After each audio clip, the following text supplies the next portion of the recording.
السلام علیکم 3 کلاس۔ کل ہم نے سبق افعائے عہد کے مشقی سوالات سوال نمبر 1 جزء الف ب جیم اور دال حل کی۔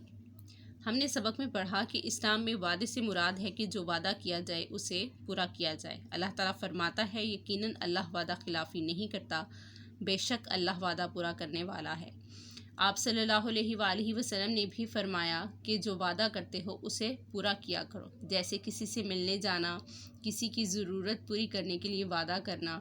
آپ صلی اللہ علیہ وآلہ وسلم نے فرمایا جو وعدے کی پابندی نہیں کرتا اس کے دین کا کوئی اعتبار نہیں۔ آپ صلی اللہ علیہ وآلہ وسلم بھی وعدے پورے کیا کرتے تھے۔ ایک مرتبہ کیسر و روم کے دربار میں جو سوال کیے گئے ان میں ایک سوال یہ بھی تھا کہ کیا آپ صلی اللہ علیہ وآلہ وسلم وعدہ پورا کرتے ہیں؟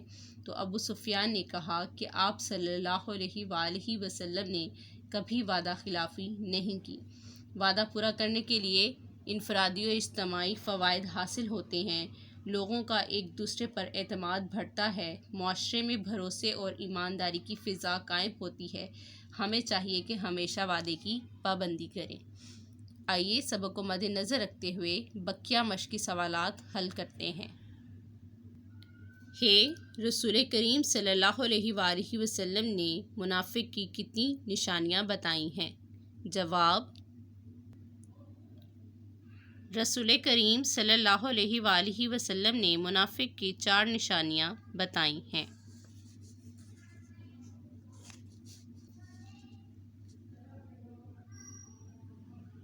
واو، منافق کی نشانیاں کون کون سی ہیں؟ جواب: نمبر 1، جب وعدہ کرے تو وعدے کو ایفا نہ کرے۔ نمبر 2، جب اس کے پاس امانت رکھی جائے تو اس میں خیانت کرے۔ نمبر 3، جب وہ بات کرے تو جھوٹ بولے۔ نمبر 4، جب جھگڑا کرے تو گالی گلوچ کرے۔ بھارت نے اقوام متحدہ میں کیا وعدہ کیا تھا؟ جواب: بھارت نے اقوام متحدہ میں وعدہ کیا تھا کہ وہ کشمیر میں رائے شماری کرائے گا۔